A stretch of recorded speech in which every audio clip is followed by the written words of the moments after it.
Welcome back. You're watching HFO-TV. HFO-TV is co-sponsored by J.R. Johnson LLC, specialists in multifamily restoration and repair work. Gantry Incorporated, the nation's largest independent mortgage banking firm. Butler Exchange Group, offering 1031 tax-free exchange services. And Forensic Building Consultants, experts in the diagnosis, repair, and preservation of multifamily assets. Welcome back to HFO-TV. My name is Adam Smith, Senior Broker at HFO, and today we are joined by Mike Wilkerson, Senior Economist for ECONorthwest. Welcome back. Thank you. It's been about a year since we last saw you. It has. A lot has happened, lots to report on, and I'm sure you've been very busy. It's an interesting time to be an economist for sure, and looking at Portland and specifically, and if housing is your topic, there's a lot to chat about. Definitely. Yes. So Mike did his homework and put together a nice slideshow for us with a bunch of pretty pictures and graphs. So looking forward to it. I'll let you launch in and kind of interject when we've got questions. Great. Well, thank you for the invite as always. Yeah. Part of what we're sharing today is what we do annually for the Portland Business Alliance as part of the State of the Economy for 2020. So this has some data from, say, 3-4 months ago, and we've updated some of it to be more current today. And then generally just that contextualization around what that means for the real estate market. So I think I was here in April of a year ago. As we discussed, I had a mustache and was peak pandemic form. Appreciate being here in person and not on Zoom. But we were talking about the jobs recovery. Certainly it was well underway by then. And really we were uncertain about the impact of migration. There was hypothesis, everyone's leaving the city, everyone's doing that, but there was no real good data. Now we have some better data. Even back a year ago, I think people were concerned about, are we forming another housing bubble? What we saw was permitting volumes were increasing, but we didn't have like a solid trend on that. Right. But we did know that units under construction, particularly for apartments, had been in free fall for over almost 2 years at that point. Right. And rents were beginning to increase. So that was kind of the contextualization of where we were 12 months ago. Today, it looks a little bit different. The jobs recovery, I would say, has resumed. Here, this is end of year 2021. And I think the takeaway here is Portland typically outperforms the U.S. during expansion. So when the economy is doing well, Portland's doing better than the U.S. And that didn't happen in the pandemic. We lost more jobs, and when we recovered more slowly than we typically do. And so a way that you can look at that is just to say, okay, the metro is down as of last month about 2.5% of the jobs that they had pre-pandemic. That's the red line. That's the square root recovery. So that's the big drop, the big recovery, and now we're kind of like slowly trending back to where we were with estimates around 2023. The blue line is the Great Recession, which was that slow, and so we're doing much, much better off than we were then. But what I would say the difference is today, Multnomah County is lagging. So in the previous recession, Multnomah County was least impacted. Clackamas, Clark County, and Washington County were more impacted. Today, it's the opposite. Epicenter is in Multnomah County. Clackamas County almost recovered. Other parts of the state have fully recovered. What do you attribute how does Multnomah County differ in that metric? Couple of ways. I'll jump ahead here. Sure. It's really the industry mix. So this recession has really hit hard in leisure and hospitality. You have a higher concentration of that. The other industry that was hit much harder in Multnomah County than in the rest of the region is manufacturing. So some of the transportation related firms who are primarily located in the city of Portland versus like a Freightliner or exactly. Yep. Greenbrier, any of the ones that are supporting larger kind of infrastructure, supply chain things was really disrupted. Right. Versus say Intel, not really impacted at all in terms of employment. And so, what we looked at the time at the end of the year was, through the PBA, we've set these, 5 regions that we compare ourselves to, year over year: Austin, Salt Lake City, Nashville, Seattle, Indianapolis. And why are those cities chosen from a subset for the Portland business? Seattle, I think for obvious reasons, it's our nearest neighbor. But then we did, an extensive data kind of analysis where we looked at the size of the cities, how quickly they had traditionally grown, some other, factors, and basically ran some equations. Machine learning, doesn't matter. It's a bunch of numbers, you throw it out. Right. And what spits it out is actually Indianapolis, which is hard to say, and Nashville are our 2 closest peers. We don't think about that in Portland, but the data kind of reveals that that's the case. Salt Lake City and Austin are also kind of in there. So through that data analysis plus Seattle, these kind of the cities that have, for the past several decades, been most closely aligned with the region. For years, we looked at Minneapolis and Denver. But when we looked at this, say, pre-pandemic, we found that Portland now is much more in this cluster of cities. And I think Austin, Salt Lake City, Seattle are kind of what people would assume, but really Nashville and Indianapolis are in that mix as well. Yeah, Austin feels like a city that's growing at a rate that kind of outpaces Portland, and maybe it belongs in that subset. Yep. It's the outlier for sure in terms of certainly. It's the rocket ship, and you can see it right here in the data. Like they've increased employment through the pandemic, whereas Portland, amongst all these peers, is still down. And so I think pre-pandemic this made sense. It might be worth it to take a look now and see, how has migration and other factors impacted the kind of trajectory of the economy. But this is kind of what the trend was, which is to say, yep, there's something different happening in Portland than we see traditionally. And again, a lot of that is the industry mix that we happen to have here, right? Construction is up, information is up, professional business services are barely down, but it's the mix of industries that we really have here in the metro that have performed less well than some other places. Yeah, the leisure and hospitality decline. I've lived in Portland for 20 years. I have to assume that some of that is the reputation that Portland has currently from a homeless perspective. Yep. I mean, absolutely. I think Portland's kind of success, if I had to wrap it up in a nutshell, was the mix of uses and the people that were in and around downtown. You had this vibrancy of people working there, people living there, recreation effects, all the tourists coming in, the walkability of that place. And then you hammer it with, shutting down the economy, right? Yeah. And so you have much fewer people there. You have certainly homelessness, some of the social unrest down there for a period of time. The media really picked up on that cycle. It's gotten a lot better. It's a lot better, but I think the media doesn't ever come back and say, look at Portland, it's changed. They just say bad news and then they go away. And so I think the city has a lot of challenges there in terms of how do you build back that reputational value that's been so high and really that kind of hallmark for the success in Portland for decades. If you think of the high water mark for Portland as being the ultimate goal, to get back to pre-pandemic plus some, and the goal being let's put host the NBA All-Star Game. Are we doing the right? Are we getting the right steps? Are your economic indicators stating that we will get there from a recovery plus booming?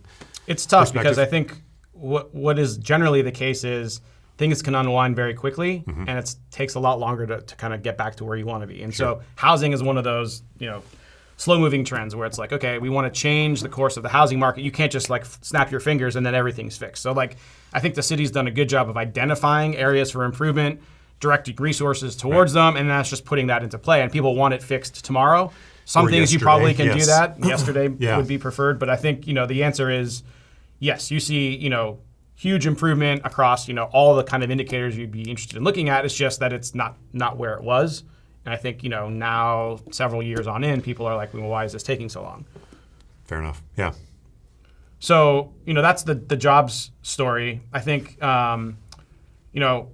personal behavior in terms of consumer behavior, preferences, whatnot, is a question about did they change during the pandemic? Are people now behaving differently than they did before? And one of the ways I think you could track that is OpenTable has reservations. And we can look at kind of benchmarking what happened pre-pandemic.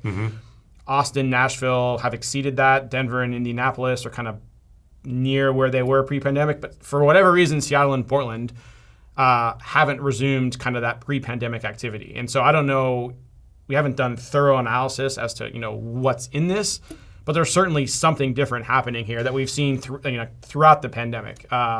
This isn't like a recent phenomenon. So something is changing in terms of the way consumers are wanting to, let's say, consume restaurant.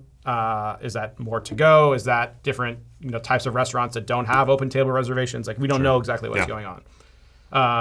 So that's really the job story. And I think that contextualization leads us to the big question, which we started to unpack already, is what's happening downtown and how is that impacting the recovery? Okay.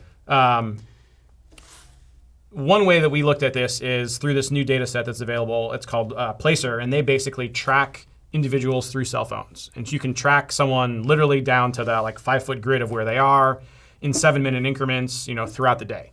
And so this is near real-time reporting of what's happening on the ground. And so here we've looked at creating a kind of geofence, a location around downtown Portland and around downtown Seattle. And what we see is peak pandemic of, let's say, April 2020, like everyone was gone. 10% of the people were there. Visitors are people who don't live or don't work downtown. So they have 3 different categories, Sure. residents, employees, and visitors. So these aren't necessarily tourists. Tourists is a part of it. This is just anyone who doesn't live or work downtown. Who's coming into town. And Right. the answer was, it fell off a cliff. During the recovery, Seattle certainly recovered more quickly. But today, it still persists that, Seattle's recovered a little bit more. If we look back at kind of now versus a year ago, it's up 28%. So in terms of, is it getting better? Yes. Like in certain parts of downtown, I would say it's probably near where it was before. Other parts are certainly down. You can look at, parking revenue that the city tracks as one indicator there, and you see in downtown and is parking this still down seasonally quite a bit. adjusted, I presume?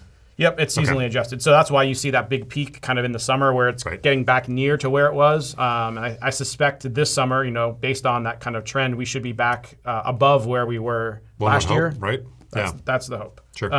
So that's the visitor story. But really, I think, like we mentioned, it's the cumulative sum of all these factors. And so when you have a thriving place like downtown, yes, it's visitors, it's residents, but it's also employees. So in a place like Portland, today you go down there in terms of, how many employees are regularly in the office in downtown, and the answer is, 1/4 of what used to be there on an average day. And I think many companies are returning to a hybrid work environment. That might be 2 or 3 days a week.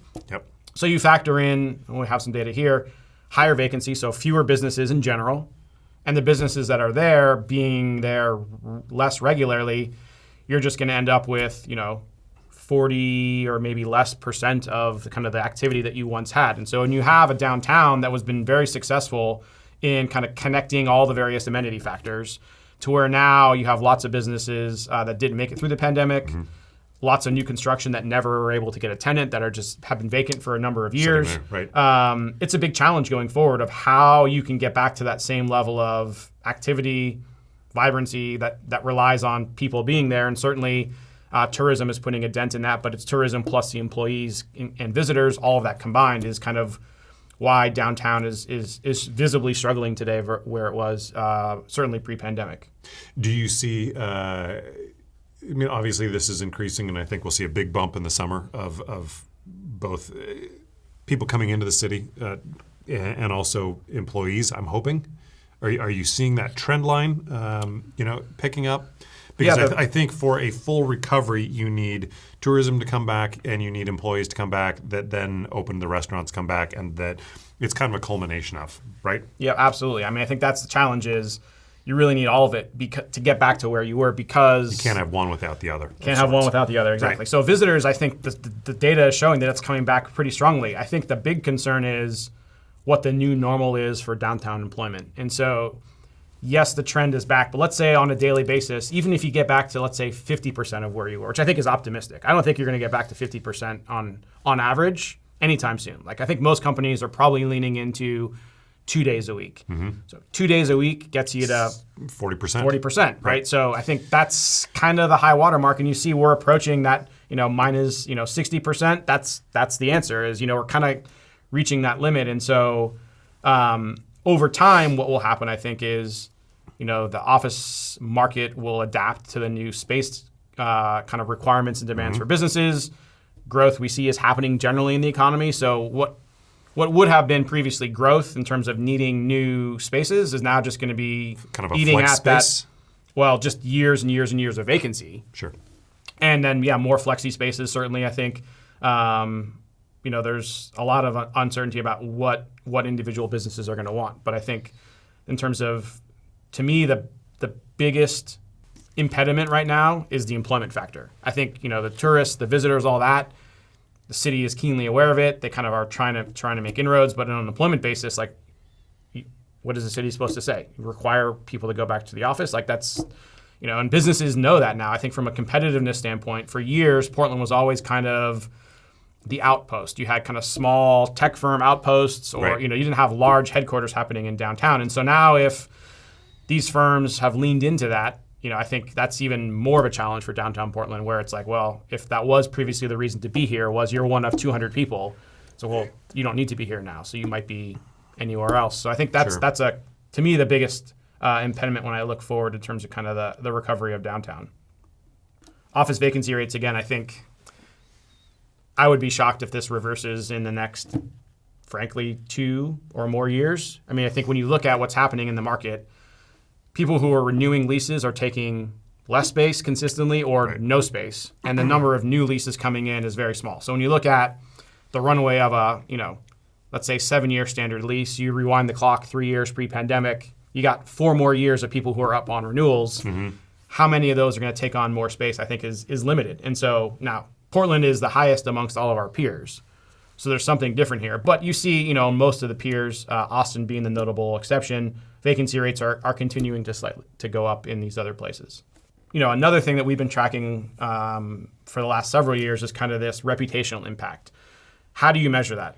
Difficult. ULI, I think, is the best representation of that. They do a survey of, I think, over 1,000 kind of industry stakeholders around the country. Right. And they say, what do you think the development prospects are of Portland? And for, near decade, it was increasing. I think 2017 got as high as number 3. Since then, it recovered a little bit. I think 2017 was also the year we had record number of permits for new units in the city of Portland. Yep. Yeah. Not a coincidence, right? I think the profile was rising. Capital was looking to, place itself in these, markets. That's what happened. What happened in the pandemic was Portland went from, I think, in the mid-20s down to like 60th, and did recover, but not really to the extent that, let's say, other places did. So here, Seattle was, I think, 8th, dropped down into the 30s, went right back up to where it was. Boise basically was unimpacted by the pandemic in terms of from a reputational standpoint. So there's definitely something different from a perception standpoint, and that is impacting, I think. But we are seeing that recovery line as sharp as Seattle. Is that a good? Not as sharp as Seattle. I'm just saying from a trajectory standpoint. Yeah. Not that we are back to pre-pandemic levels, but that is a big shift. Yeah. Seattle went right back to where they were. We're probably, if I had to guess, if this trend continues, 2 years away from being back to where we were. And so I think what's happened is Boise has emerged as a major market in the Northwest. Yeah. And so, you look at the permit activity now, you're seeing some movement here. But for, a year, you didn't see that. So this is kind of a leading indicator. It'll be really interesting to see in December of this year when this comes back out again, kind of what the perception is of Portland. Okay, so, migration, we're interested in pre-pandemic as kind of the fuel of the Portland economy. And then everyone said, well, what happened to cities? And there was a lot of hypotheses and no real good data. We now have data through 2021. And so I will heavily caveat this by saying this is the census data. The state has an official population count that they do through PSU. They don't find a loss in residents, but they do find the trend is the same, which is a continued decline. Whether that's important, I think it is. If you're losing residents is different than if you're just not growing. Now, so some of the reports I've read is that, yes, Portland may be shrinking, but the net in-migration to Oregon as a whole is up. Is there truth to that? This is where there's the disagreement in terms of the data sources. So when you use the official state population estimate through the PRC at Portland, that's what you find. Is largely limited impact during the pandemic. This data set is showing something entirely different, which is migration was down from where it was, and it's generally up in some places in the state like Bend, but down in the Portland metro. This data set shows that Deschutes County was the largest growth of any county, and then I think Lynn and then Benton County. So places that you wouldn't expect to see the growth. Within the metro, though, I think is the story. And so again, here we're splitting state lines. In Portland, obviously, Clark County had been, becoming more and more dominant in terms of the share of the growth in the Portland metro. In 2021, Clark County grew the fastest of any county in Washington state, more than anywhere in Seattle, more than Spokane, and then was driving. Scott touched on that as well. So you're not alone in your projections there. Yeah. And so if you believe this data set, Multnomah County had more than 10,000 people leave in 1 year. The state's numbers have it at roughly break even, so there's a discrepancy there. But I think the overall trend is very clear, which is the overall growth in the metro had been declining and shifting to being almost entirely in Clark County. And so I think that's going to have ramifications for kind of what you see in the real estate market more so than anything else going forward, which is like, what does that kind of latent demand look like?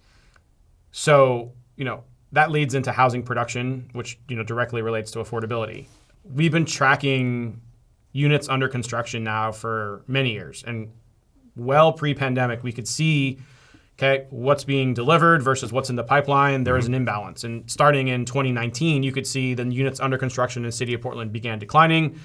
That's when inclusionary zoning was passed. Yeah, so there was a huge run-up in the data in 2017.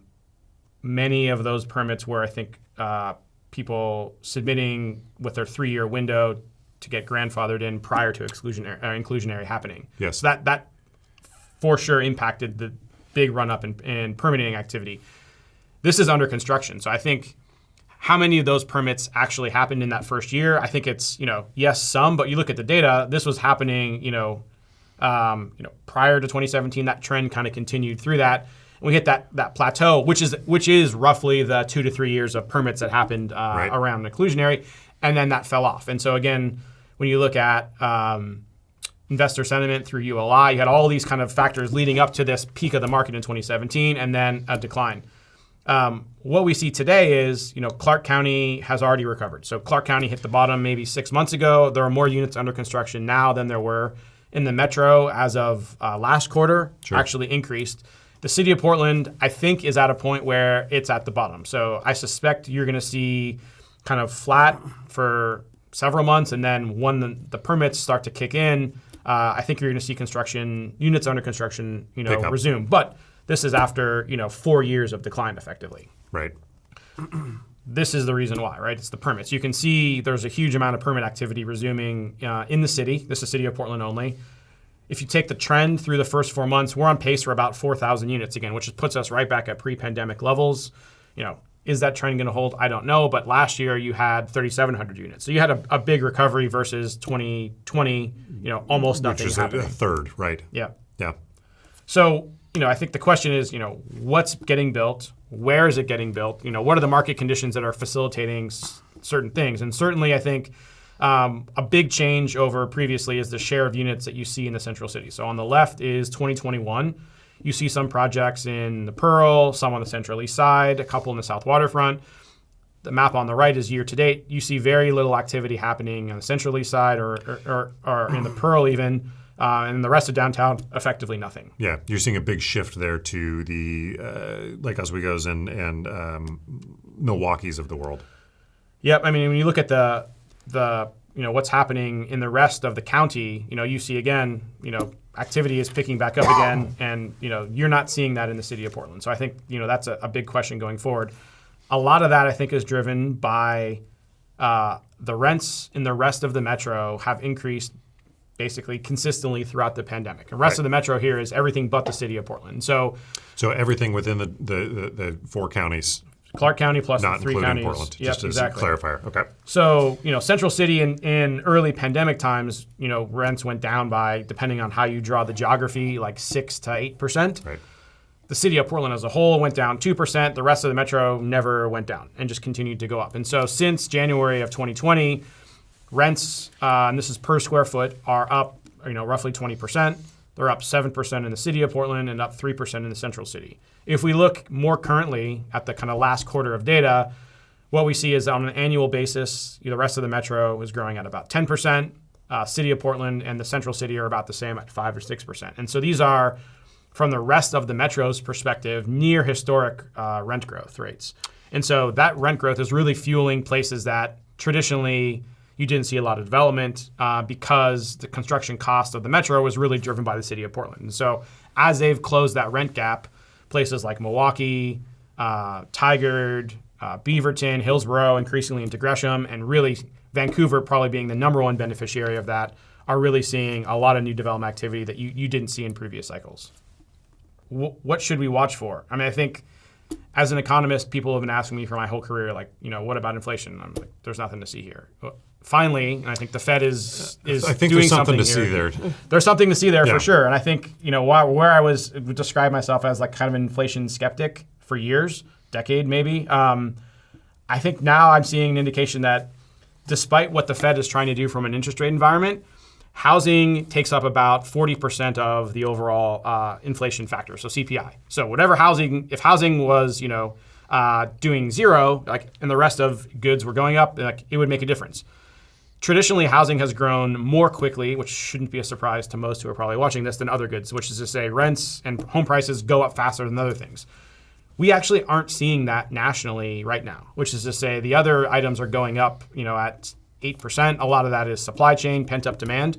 I don't see housing correcting quickly enough to where even if the rest of the goods come back in line to, let's say, 3-4% inflation, because housing is such a huge piece of this, and housing, I think, is going to stay at that 7, possibly go up to 8% range, you might see inflation persisting at 5-6% for a while, despite the Fed trying to do something about this on a quick basis.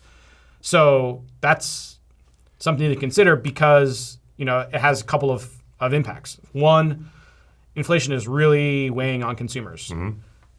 I think surprisingly, right now, as of last month, consumer sentiment is at its lowest point during the pandemic and not back to kind of the Great Recession. Did you see consumer sentiment so low? Which is just hard to think about given where we've been over the past 2 years. Now people feel worse than they have at any point during those last 2 years. And the number one reason why is inflation.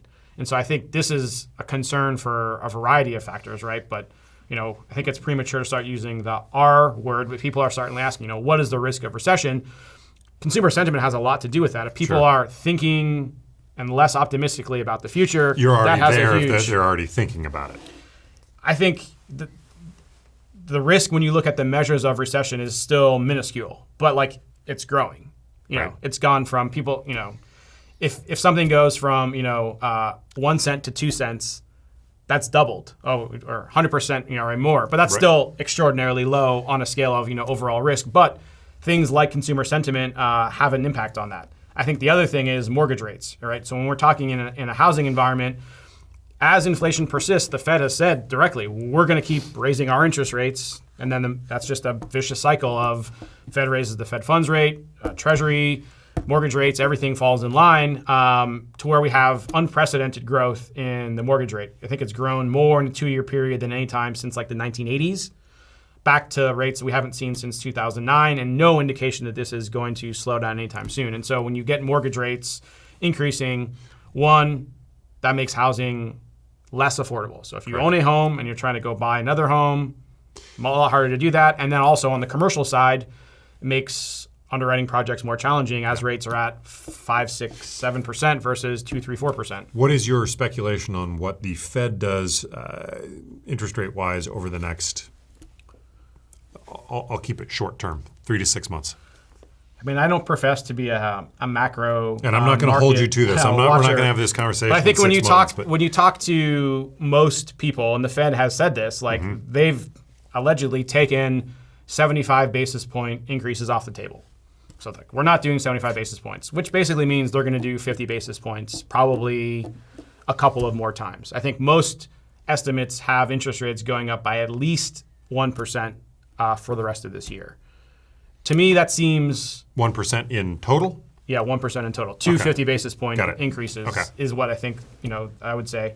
To me, that seems like it's drastic, but when you look at inflation, and the Fed only is responding to inflation, they have to kind of put blinders on, allegedly, for everything else. Right. So if inflation, and it just came out last month, didn't go down. So you get 2 more months of that, you're going to hit another 50 basis point hit.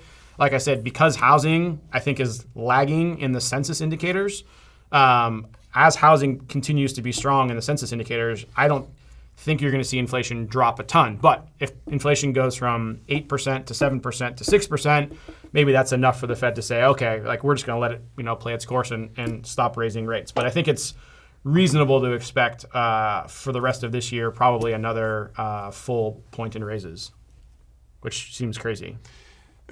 It seems crazy, but I think one of the things we need to view interest rates as is if you encapsulate the past decade, right? We've been between, I think, 3 and 5. Prior to that, I mean, it was wild, wild west. Yeah, we're historically low still. I think this is people's expectation is set at this kind of really kind of anomaly from many, many decades of history. Right. The challenge, I think, as all this relates specifically, let's say, the real estate markets, is the big uncertainty around cap rates. You can look at cap rates relative to Treasury spread, cap rates relative to a number of things, and we've had 2 decades of cap rates going from, let's say 10 to 4, 4.5, in the Portland metro, and that has fueled a lot of the growth. And so you see early indications that the cap rate could be leveling. You see some data points that suggest it could be going up. If the cap rates respond in a way that they typically have to this kind of an interest rate environment, that's going to be a big challenge for kind of underwriting investments across all parts of commercial real estate. For a brief moment, what is your outtake on the next few years in Portland, and why are you bullish on Portland, or are you? I'm generally bullish on Portland. I think that I don't put a lot of validity into the census data on the migration. I think, to be clear, they're not counting bodies, right? Like, they're not out there with clipboards saying, we see you've left the state for forever. They have models, and the models, I think, are reading into kind of the typology of place. So I think what I suspect you're going to see is migration kind of return to the region, as it historically has, because people like Portland being here, right? Yes. This is the second paycheck. It's relatively affordable. Mm-hmm. I mean, I think one thing that is a weird way to think about it, Boise being the runaway freight train that it was, has made now Boise to where it's basically as unaffordable as Portland, where it used to be a benefit. So now when you're looking at the region, if it was like, well, Boise is really affordable, it's not that affordable to Portland anymore. And so, regionally, I think you see this pattern of people leaving California. Yep. And the question is, where are they going? And traditionally, it's been Portland, Seattle. What it transitioned into a lot of was Boise. And so I think, you're going to start to see some more of that happening.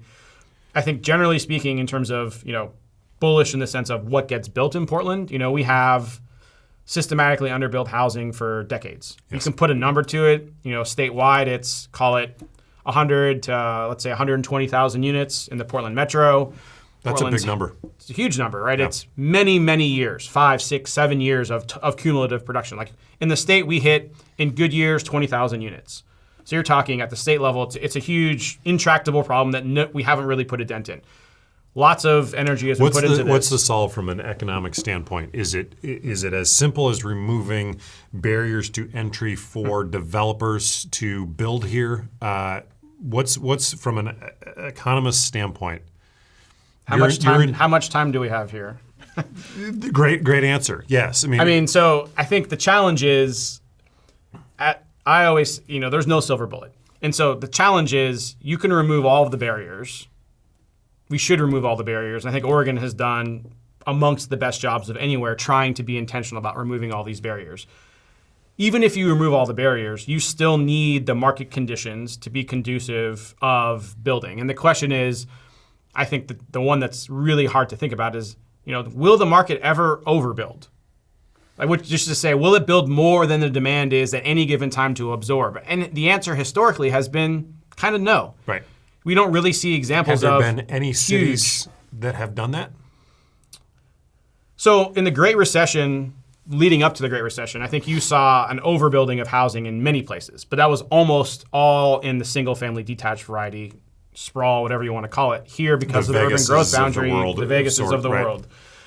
Didn't really see that happening here, I think. Right. And so I think this is a big question is, for example, is enabling middle housing in single-family neighborhoods going to be a release valve on top of, adding more density into corridors around transit, et cetera? What is that answer? I think the answer is, unfortunately, it's time.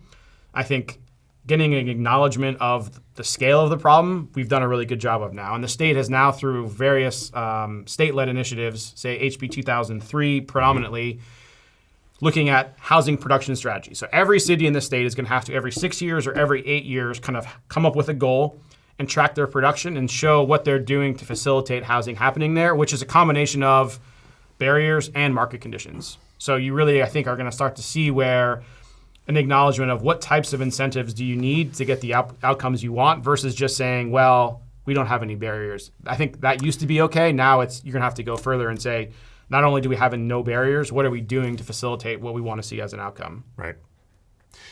So what I'm hearing is long on Portland. Long on Portland. I think long on Oregon as a whole. What I would say is the region as a whole, I think, is very strong. Mm-hmm. What I would say is for the foreseeable future, I think Clark County is well positioned, more so than the Oregon side of the region for a number of reasons. But I think the region as a whole is still strong, but I think you're going to see more of that growth going to the Washington state side of the region, certainly over the next couple years than maybe you have had traditionally. Yeah. Any other, last minute things you want to leave us with from a perspective of, from a lens of development, housing, that we haven't touched on yet? No, I think the challenging thing is housing is something where you can acknowledge a problem, you can try to make movements in the right direction, but it's a slow-moving market. And that's the nice thing about housing, but it's also, the challenge is, we see these slow-moving trends happening years before, and we say, construction is going to decline for 2 years. You could call that 2 years ago. And now we're saying, we're at the bottom.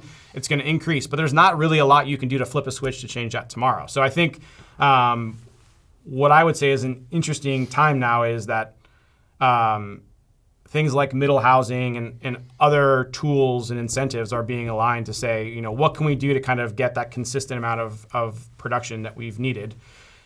And I think that's going to be that plus the uncertainty around the pandemic in terms of what does a hybrid work environment look like? Where do people want to be? Do you need to be downtown? Do you not need to be downtown? What does downtown look like? Portland is different than many other cities in that it's not just about downtown, but it's a large part of the regional economy. And so kind of figuring out how to get downtown back to the prominence that it once was, along with the rest of the region continuing to grow, is an interesting time to be an economist for sure. Agreed, yes. Well, thank you for having us. Mike Wilkerson, senior economist with ECONorthwest. Thank you for joining us today on another episode of HFO-TV. My pleasure. Our entire office specializes in multifamily real estate, making HFO the largest multifamily brokerage in the Pacific Northwest. Your success is our passion. Build your legacy with HFO. Call 503-241-5541 or visit our website at hfore.com for more information.